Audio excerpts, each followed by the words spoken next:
दिवाली बीत चुकी है। बिहार समेत पूर्वांचल की फिजा में छठ पूजा की तैयारियों की गूंज है। दिवाली पर पटाखों के धमाकों ने दिल्ली एनसीआर में हवा को प्रदूषित कर दिया, लेकिन अब दिल्ली एनसीआर की हवा में घुला प्रदूषण कुछ हटने लगा है। लेकिन बिहार की चुनावी हवा में पटाखों के बारूद की गंध अब भी महक रही है। बिहार में धमाके अब भी हो रहे हैं, कहीं दिवाली के पटाखों के तो कहीं चुनावी वादों के। किसी के वादों की गूंज में पटाखों की आवाज दब जा रही है तो किसी के वादे फुलझड़ी साबित हो रहे हैं। इस बीच आरजेडी की पारंपरिक सीट राघोपुर से चुनाव लड़ रहे तेजस्वी यादव ने फिर से चुनावी धमाका किया है। तेजस्वी यादव ने कई चुनावी ऐलान किए हैं। इनमें जीविका दीदियों को 30,000 रुपए वेतन, जीविका दीदियों को सरकारी कर्मचारी का दर्जा, जीविका दीदियों में सीएम दीदी की स्थायी नियुक्ति, जीविका दीदियों के लिए दिए गए ऋण माफ किए जाएंगे, उन्हें ब्याज मुक्त ऋण की सुविधा दी जाएगी, 2 साल तक के लोन पर कोई ब्याज नहीं लगेगा और सभी संविदा कर्मी स्थायी किए जाएंगे। आज हम लोगों ने सबसे बड़ी घोषणा की है कि जितने भी जीविका दीदी की सीएम है, कम्युनिटी मोबिलाइजर्स है, उनको जो है हम लोग परमानेंट करेंगे और 30,000 रुपए प्रति माह उनको जो है दिया जाएगा। और यही नहीं, जितनी भी जीविका दीदियां हैं जो लोन ली है, इंटरेस्ट जो उनका है, उस इंटरेस्ट को भी जो है हम लोग माफ करेंगे और 5 लाख रुपए तक का बीमा जो है जीविका दीदियों का हम लोग कराने का काम करेंगे।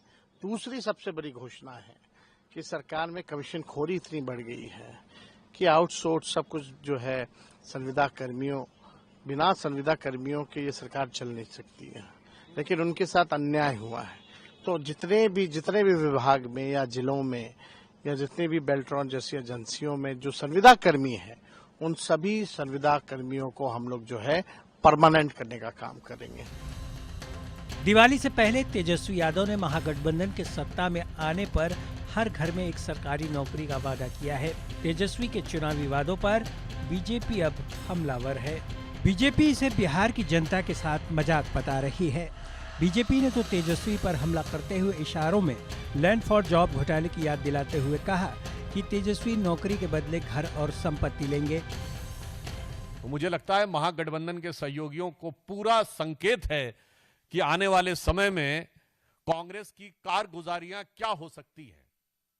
और मुझे लगता है इस समस्याओं से विचलित होकर, विभ्रमित होकर श्री तेजस्वी यादव अब वो सारी बातें करना शुरू कर दिए हैं जो न सिर्फ उनके दावों की विश्वसनीयता पर प्रश्न चिन्ह लगाती है, बल्कि ऐसा लगता है कि चुनावी प्रक्रिया का माखौल उड़ाती है। इससे पहले उन्होंने यह दावा किया था कि हर परिवार के एक व्यक्ति को सरकारी नौकरी देंगे। पूर्व केंद्रीय मंत्री और बीजेपी नेता शाहनवाज हुसैन ने तेजस्वी पर नौकरी के बदले जमीन लेने की बात कहते हुए हमला बोला है। वो नौकरी के बदले जमीन लिखवाने वाले लोग क्या नौकरी देंगे? ये झूठे वादे कर रहे हैं। जीविका दीदी से कह रहे हैं कि उनको 30,000 रुपया देंगे महीने का, फिर उनको जो 10,000 मिल रहा है उससे ये लोग बड़े परेशान चल रहे हैं। तो ये लोग अभी कुछ भी कहेंगे, इनका बस चले तो कहेंगे चांद और तारे ला के देंगे। तो ये इनके चांद तारों पे किसी को यकीन नहीं है। सबको पता है लालटेन है, धुआं के अलावा कुछ नहीं देगा। छठ पूजा के मौके पर हजारों लाखों की तादाद में लोग बिहार अपने घर लौट रहे हैं। देश भर के रेलवे स्टेशनों, बस अड्डों पर भारी भीड़ है। इनमें कई लोग हैं जो बिहार के वोटर्स हैं। वो वोट डालने के इरादे से भी बिहार पहुंच रहे हैं। यानी एक पंथ दो काज, छठ पूजा भी कर लेंगे और चुनाव में मतदाता के धर्म का पालन भी। मतदाताओं जैसा ही क्रेज नेताओं में भी है। महागठबंधन में तो पार्टियां इतनी उत्साहित हैं कि सहयोगी दलों के उम्मीदवार के सामने ही अपना उम्मीदवार उतार दिया है। 6 सीटों पर कांग्रेस बनाम आरजेडी का मुकाबला, 4 सीटों पर कांग्रेस और सीपीआई के बीच टक्कर, 2 सीटों पर आरजेडी बनाम वीआईपी आमने सामने, 1 सीट पर कांग्रेस बनाम इंडियन इंक्लूसिव पार्टी। इस तरह से महागठबंधन के सहयोगी दल कुछ सीटों पर आमने सामने हैं। साफ तौर पर इन सीटों पर सहयोगी दलों में खींचतान चली होगी।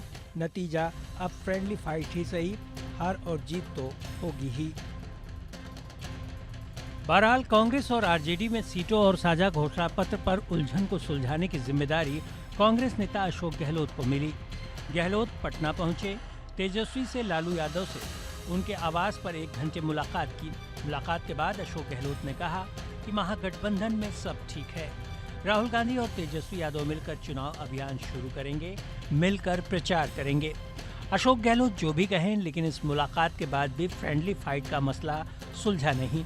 तभी तो अशोक गहलोत कह रहे हैं कि 5-7 सीटों पर दोस्ताना मुकाबला हो सकता है।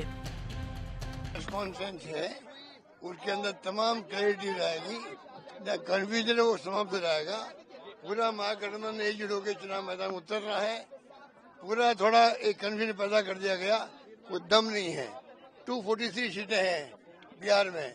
अब 243 सीटों में 5-10 सीटों में तो लोकल इश्यू भी होते हैं, कैंडिडेट का परसेप्शन भी होता है और फ्रेंडली फाइट हो सकती है। मैं कोई दिक्कत नहीं है। तेजस्वी यादव 24 अक्टूबर से चुनावी प्रचार शुरू करने जा रहे हैं। अपने चुनावी वादों को महज वादा नहीं बल्कि प्रण बता रहे हैं। उधर बीजेपी कह रही है कि एनडीए सरकार से पहले ही महिलाओं के लिए कई कल्याणकारी योजनाएं पहले ही चला रही है। यानी दावे दोनों तरफ से हैं, सत्ता पक्ष से भी और विपक्ष से भी। अब देखना होगा कि छठी मैया किसकी चुनावी नैया को पार लगाए।